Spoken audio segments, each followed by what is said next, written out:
मंडळी, गौर गणपती जवळ आलेले आहेत। गौरी आगमना दिवशी आपण भाकरी आणि पालेभाजी करतो। आता प्रत्येकाकडे वेगवेगळी पालेभाजी असते, पण त्यात शेपू सगळ्यात जास्त केला जातो।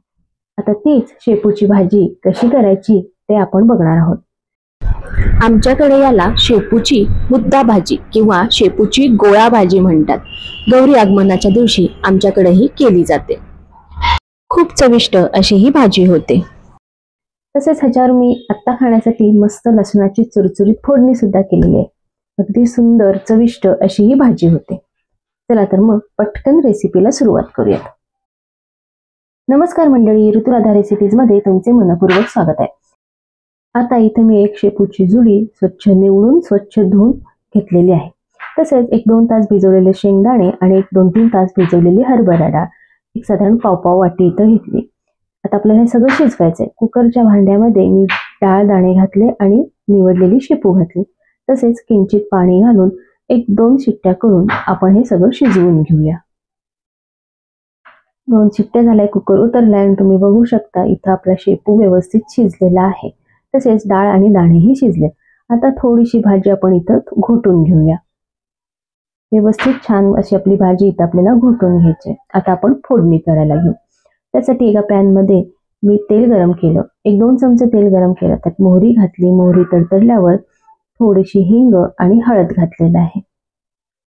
आता इथं मी हिरव्या मिरच्या आणि जिरे याचं वाटण केलेलं आहे। 4-5 हिरव्या मिरच्या आणि अर्धा चमचा जिऱ्याचं वाटण केलं, ते मी इथं घालते। आता मिरच्यांचे प्रमाण तुम्ही तुमच्या आवडीनुसार कमी जास्त करू शकता। ठेचा चांगला परतला की शिजवलेली भाजी आपण ह्याच्यामध्ये घालूया। आता ही भाजी आपण व्यवस्थित फोडणीमध्ये परतून घेऊ। मसाला सगळ्या भाजीला व्यवस्थित लागला पाहिजे। गौरी आगमनाच्या दिवशी आपण वेगवेगळ्या पालेभाज्या करतो। तुम्ही कुठली पालेभाजी करता आणि कुठल्या पद्धतीने करता ते कमेंट करून आम्हाला नक्की सांगा। ह्याच्यामध्ये आपण डाळ दाणे घातले, त्यामुळे भाजी खाताना मध्ये मध्ये आले की ते छान लागतं।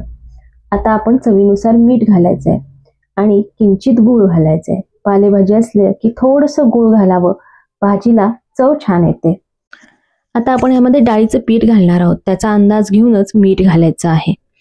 आता आपण ह्याच्यात डाळीचं पीठ घालूया। साधारण एक अर्धी वाटी डाळीचं पीठ इथं मी घातलंय। जसं गरज असेल तसं आपण पीठ घालायचं। जशी गरज असेल तसं डाळीचं पीठ घालायचं। व्यवस्थित परतून घ्यायचं म्हणजे डाळीच्या पिठाच्या गाठी होत नाहीत। हे बघा, आता इतपत घट्ट भाजी व्यवस्थित आहे। आता ह्याच्यावर झाकण ठेवून एक छान वाफ येऊन देऊया।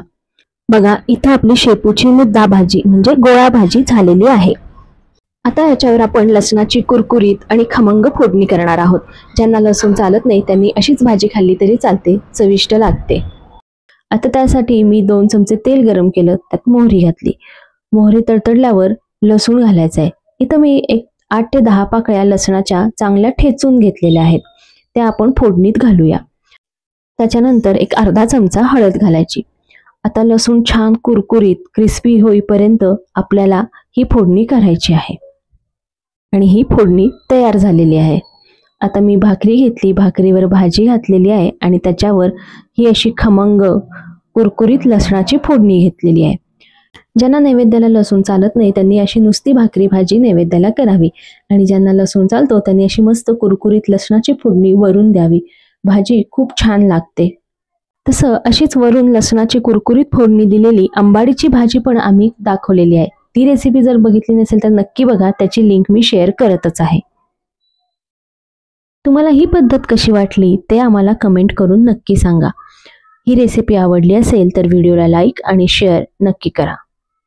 तुम्ही गौरी आगमना दिवशी कुठली भाजी करता, कुठल्या पद्धतीने करता तेही आम्हाला कमेंट करून सांगा। आणि मंडळी, स्वतःची काळजी घ्या। असे मस्त मस्त खाण्यासाठी स्वस्त राहा आणि स्वस्त राहण्यासाठी असेच मस्त मस्त खात राहा। त्यासाठी आमच्या चॅनल सबस्क्राईब करा, कारण अशा मस्त मस्त रेसिपींबरोबर जुन्या पारंपरिक रेसिपी सोप्या पद्धतीने कशा करायच्या हे आम्ही आमच्या चॅनलवर नेहमीच दाखवत असतो। बेल आयकॉनचे बटन प्रेस करून ऑल नोटिफिकेशनवर क्लिक करायला विसरू नका, म्हणजे अशा नवीन नवीन रेसिपीचे अपडेट्स तुम्हाला येत राहतील। आणि ही रेसिपी शेवटपर्यंत बघितल्याबद्दल धन्यवाद।